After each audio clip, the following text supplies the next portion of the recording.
Hey guys, this is Yankee here. It's my first time making a video. I'm an avid watcher of YouTube sports cards videos and avid buyer of sports cards, baseball, football, basketball.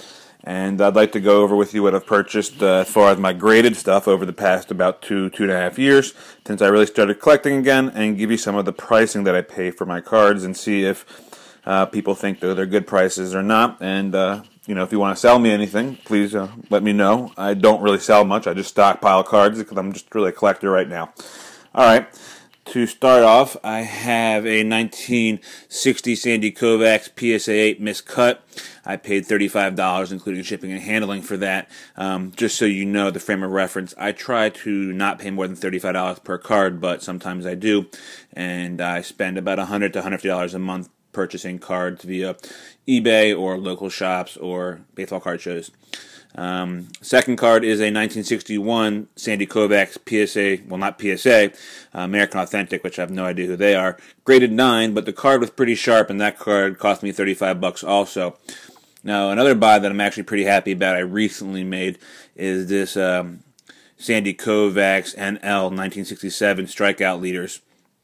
The card's from 1967. In any case, this is some off-name brand, but the card looked spectacular in the picture. When I got it, it was even better, and that card cost me $10 with shipping and handling. Below that are two 1982 regular issue Topps Cal Ripken rookies. The PSA 9 over there, that one cost me approximately $40, and the Gem Mint 10 below it cost me approximately $35, actually. Now, here is a 1982 Topps traded Cal Ripken rookie card, one of my favorite cards, actually. I had this card actually stolen from me a while back, and it took me a while to get it. This card looks in fairly excellent condition for this particular grading company, and I paid $50 for that card. Now, below that is a 1964 Topps Brooks Robinson mint off-center cut. Unfortunately, I paid $42 for that card, and looking back on it, I feel that was probably a bit too high. $25 to $30 is probably more in the price range of where I should have paid for that. This Brooks Robinson 1968 Topps is a PSA 7. I'm a little surprised that they let that pass for not being miscut, but I know a lot of these particular 68 series Topps seem to be off-center on some level, so maybe they're giving some leniency to that particular card. But I paid $12 shipping and handling total for that card. 1973 Brooks Robinson. This one looks a lot nicer as far as centering. At the PSA 8, I paid about $15 for that one. The 74, which is also nice, PSA 8, I also paid about $12 for that. This 75 Topps, which is one of my more favorite years to collect, actually. The PSA 8, I paid about $15 or $16, including shipping on that one. I've actually been recently trying to purchase the mini version of this one. I kind of have a price set in my mind for that, and I haven't been able to find it yet, but trying. This is a 1992 Topps Gold card, which is not the gold winner, which is more common, the regular gold original issue. PSA 9, stole this one for 99 cents plus $2 shipping and handling online. So, you can find some great deals online of some really good graded cards sometimes. 84 Donruss Cal Ripken, Donruss 84, the shorter print set, so they retain a little more value, a little more desirable from that year. You got the PSA 9 Ripken. I believe that card cost about $10 shipping and handling. Might be a little pricey for that card, might not be, not really sure. I'm just a big Cal Ripken fan in general. I'm from Baltimore. This Gem Mint Fleer rookie card of Cal Ripken from 82 series, that cost me $22. Fair purchase, not great, but fair. This Gem Mint 72 Willie Mays, which is extremely well centered in my opinion, and looked amazing. While Gem is not probably the best grading company out there, it's definitely not the worst I've seen, and it grades very nicely. It looks pretty good. PSA would probably at least give that close to a 9. That card I spent a little bit of money on. I spent about $50 on that. Now, BCCG is one of my least favorite, actually, grading companies recently. Their stuff is just not well graded. I feel they're very loose with their grades. But in any case, I did still purchase this BCCG 8 Willie Mays from 1967. It was $22 shipping and handling, so I figured that was a fair price, even if that 8 grade might be a little soft, let's say. Let's see what else we got over here. 71 Topps Rod Carew PSA 7. Now, 71 is one of my favorite sets, and it's really hard to come by good high-grade cards in the set, and if you do, you're probably going to pay a few dollars for them, or a premium at least. I've been trying to buy the Thurman Munson from this set for a while, and the PSA 7s are constantly going well above $100. So, in any case, this Rod Carew actually cost me about $22, $23. The 68 7.5 PSA All-Star cost me $12.50. I actually remember that bidding war against this other guy. I won it. But in any case, here 284 Don Mattingly rookies. One's an OPC off-grade GMA grader that I paid about $15 for, including shipping. And then a PSA 9, which I also paid about $15 for. OPC is a little rare, so I was willing to pay about that, the same price as a PSA 9, because it was an OPC. Could be a mistake, may not be, who knows. Below, let's see what we got going on this next row over here. I got a 79 Joe Morgan PSA 9 Topps standard issue. That's an all-star. I actually paid $8, $7.99, free shipping on that. Pretty much a steal in my opinion. I think any Hall of Famer card pre-1980 graded 9 for under $10 is going to be a winner in the long run in my opinion. Can't lose on that type of card. Here's some interesting two cards I purchased. This is a 78 Lou Brock PSA 8 OPC, which I paid $9 for. I think 9 plus 2 shipping. I think that was $11 actually. It might have been 11. And then I got this PSA 9 Lou Brock, which I paid $9 for, $8.99, and that was free shipping on that one.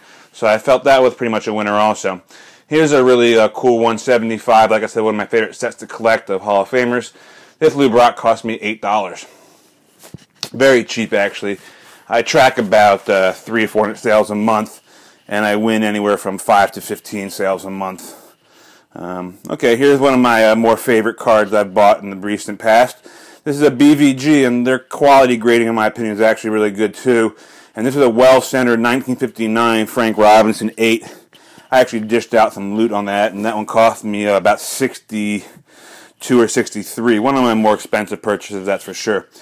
This is actually a really recent purchase. I stole this, I felt, and it was 1970 Topps Frank Robinson PSA 7. I paid $4.99 with free shipping and handling on that. I couldn't see how it'd go wrong on that card. Here's another one of my favorite cards, 71 Topps. Like I said, hard set to find good condition. This is a PSA 7 Frank Robinson. This card cost me $17.50. I had free shipping and handling on it. Steal, I felt. This one I laid out some loot on also. This is a 72, SGC, which I believe they're a pretty good grading company. Not as good as BVG and PSA, but SGC is pretty reasonable, and I like the way they mount their cards too. So I actually paid close to $65 or $68 for this 96 grade, SGC 72 Frank Robinson. I mean, it's just stellar centering I felt on it, and great sharp corners. Here is a PSA 8 Frank Robinson 1974. 74 is actually relatively cheap from the 70 sets, and this one cost me about $8, including shipping and handling. Here is an 84 Nolan Ryan. 73, my fault. Nolan Ryan graded 84 on the SGC scale. Unfortunately, in my opinion, this is about an 80-20 centering left to right. Up and down is good, but the centering is off, and it's just a shame because it's a nice card, and I did pay approximately $35 for that card also, including shipping. Here's the new recent win I actually just had. I'm pretty much a Bob Gibson fan, I have to say, but this one had Bob Gibson, Ferguson Jenkins on it, 2 Hall of Fame pitchers. This is a 69 strikeout leader, PSA 8. I paid under $10 shipping and handling for this card, and it's a well-centered 69 card. Here is a Bob Gibson 74 graded 8 Topps. I think I paid about $8 or $9 for that one too. Johnny Bench BCCG, which I don't really like, but I paid $9 for this card. I don't really have too much Johnny Bench stuff, honestly, and like I said, I like 75, so I would have been happy with 75 or 71. I just recently bought a 69 second-year Johnny Bench ungraded from a local card shop, but this is only graded video, so I won't be showing that in this video. Here's some stuff. Tom Seaver, 1972, graded 7. That cost me $27, including shipping. I feel I paid a bit much on that, but it's a well-centered specimen of a 72 card. And, finding cards that are centered are really important, I think, because they're harder as you get older, obviously. 1979, Tom Seaver, graded 9. That card is about $8 or $9, including shipping. I thought that was a very solid deal for a PSA 9. Here's a Willie McCovey, and Willie McCovey doesn't get much value. There's not a lot of people who seem to collect them as much as I thought, but I do live in the South Bay area now, so Giants people like that, and he played for San Diego, so he's definitely a West Coast individual. So I'm out here, so I'm buying some West Coast Hall of Famers, and this PSA 8 75, which I really like, cost me about $8, and this 72 PSA 7 cost me either $7 or $6, so this is very cheap. It was so cheap that, had to buy, basically. That's how it goes. Let's see what we got below here. For the Boston fans, here's 2 Carly Shrumskis. It's a 1975 series, one of actually my favorite Carly Shrumskis, which I paid $15.50 for. And then I bought the 74 actually the following day, I remember. For some reason, I was on a Carly Shrumsky thing. And bought a 74 PSA 8, and this one was $13. Here are some more Nolan Rhynes. Here's a 74 Nolan Rhyne, slightly off-centered, which I wasn't so happy about, but I did pay about $34, $35 for that, so that might have been a little high due to the fact that 74 Topps doesn't seem to command as much as other years might. But either way, still Nolan Rhyne 74, PSA 7, nice condition. This 84 Donruss PSA 9 Nolan Rhyne, I paid also about, I think that was $10 or $12, including shipping, which I feel is pretty fair for that individual card. Let's go over here. Got 275 Frank Robinsons. This PSA 7 I actually bought first, and I paid $5, including shipping and handling for it. And I was actually happy with that. And then shortly thereafter, I saw another dealer selling this one, which is a PSA 8, for $8, including shipping and handling. So I was like, shoot, got to buy that one too then. And here's 1975 Jim Palmer, PSA 8. This one was approximately, I think I actually paid a little bit more than I wanted to for this one. I think I paid $12 for this one. I was really trying to get this one for 10 or below. But I couldn't, and trust me, I go through a lot of auctions, and if you think that I'm tracking 300 or 400 auctions a month, and if I have more time, I track more than that, and I'm only winning between 5 and 15 a month, so I'm losing a lot of auctions, and you just, if you want your car, you just got to keep at it and eventually get your pricing as long as you're within a reasonable market. 74 Topps Jim Palmer. I think I actually paid $6.99 for that one, including shipping. I try to find dealers that have $2 or less shipping charges, or buy multiple wins, so it brings down the price a little bit, because shipping can really chew into your actual cost. Here's one I actually just bought about a week ago, and I paid actually paid a little pretty penny for the Jim Palmer 7.5 BVG. I paid about $22 for that. Just diehard 71 fan, and I look for all my favorite players in 71 and 75, and I try to buy them. And I try to buy them in PSA 7s and 8s. That's my deal. So then I got this Gem Mint 79 Eddie Murray. I probably actually have like 20 of the actual individual cards. I have tons of bulk cards I buy also, ungraded. I paid $10 for that second year Murray, and it's actually just graded great, and the centering is awesome. I wouldn't say I'm a stickler for centering, but I really try to keep my centering tight because I think it really helps the value and the prettiness of the card. There is a authentic sports card grading, whatever random off-brand of grading, but I got this 10 one, and I think I paid about $25 for that. And, it looked pretty good, relatively well-centered. And then this BCCG one, actually one of the first eBay purchases I ever made of a graded card is that right there, and I paid $15 for that. Here's 78 Pete Rose. Now, while that's a very common series Pete Rose, and it doesn't retain much value as far as resale or anything like that, but that card was $2.99, and that included shipping and handling. So I kind of couldn't turn it down. I felt that was too good of a deal for $3. Here is a 1975 Pete Rose 86, slightly off-centered a bit, whatever.